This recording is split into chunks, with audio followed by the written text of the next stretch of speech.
Hey, you.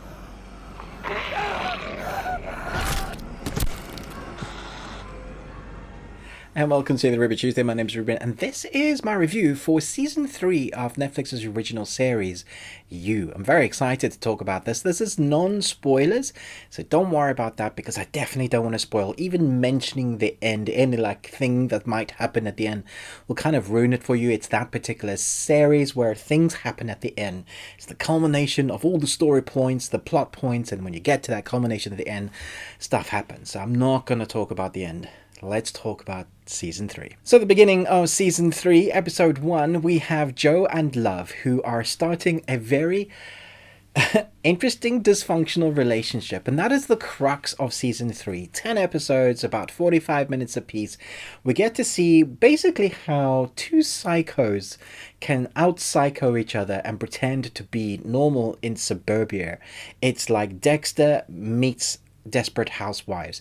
In one part of the storyline, it's about all these new relationships that Love and Joe meet, trying to raise their son, trying to pretend, and more than pretend, trying to actually be a normal couple, integrate themselves into suburbia. And as they start doing that, they start finding their true nature selves start to creep up because they can't actually handle suburbia. So their darker selves start revealing themselves. Dexter would say he's dark character, and this does feel similar to Dexter. I think I mentioned that in previous seasons of You. If Dexter's son was raised without Dexter, Dexter died early, but his son still had the things that was passed on from the father. This feels like a serial killer that hasn't quite reached their expertise of doing things right. You will often, in the first 2 seasons, showed us very much how often our character Joe would mess up. He's not a very good killer. He often accidentally kills people, pushes someone over. That he just finds himself in circumstances that he has to react to. And some people would say that's not good writing. You need to have your characters make decisions rather than them reacting to things because it's better storyline. It makes them more intriguing. I think you have a balance of both here, where Joe is reacting to what Love is doing, and when she messes up, Joe is trying to fix that, and Love is reacting to what Joe does, because obviously the whole first 2 seasons of Joe is meeting women that he becomes obsessed with. That's how he ended up with Love. And so now we have these 2 really messed up people who are raising a son together in suburbia. It's very interesting to see the core dynamics of the relationships that are formed while they are pretending to be a real couple. We still have that narration by Joe, which is fantastic. It's very interesting to hear his inner monologue. It's also very interesting that as an audience member, you are rooting for them as a couple to somehow stay hidden, but also they're the bad guys, right? It was this very strange dynamic. Like in Dexter, the series, you often are rooting for Dexter not to be caught because he's taking out serial killers. And with you are rooting for Joe because often he takes out really crazy people, but at the same time you realize he is not okay. You know, what he's doing is wrong.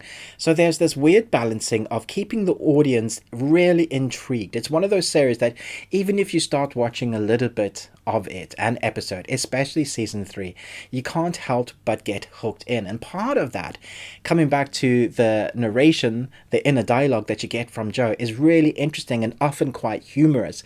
You can't believe what he's saying about those people, or what's happening is what I guess your inner voice sometimes has a way of saying things, but things that you would never say out loud. You know, circumstances where you find yourself in as human beings, you get to hear that inner monologue. And coming from Joe, it's often darker than I guess some people's would be. So you are rooting for, but feel weird about rooting for the bad guy. Kind of. Really interesting juxtaposition there. This season, however, with the 10 episodes, I couldn't find the willpower to binge watch like the 10 back to back. Life is busy, and I think I remember binging over 2 days the first season and 3 days the second. This took me about 5-6 days to get through. That's not because it isn't as good as the first 2. It just felt like you had more to chew on, more to get your your mind into, you do feel like that you have to kind of get yourself into the zone. It did take me a couple of episodes to understand what they were doing with the storyline. It is a different dynamic with having two instead of one. And so once you get past that, you're kind of into it. And then once the story takes shape again, you're realizing that it's all going to come to a massive head and things are going to go wrong, because once their dark passengers are let loose, they have issues to work out. And so the storylines within Suburbia, basically having two types of serial killers under one roof, also raising a child, really creates a massively messy storyline, which is very intriguing to watch. And you're asking yourself, well, what would I do in that circumstance? How would I get out of this? No, don't make that stupid decisions.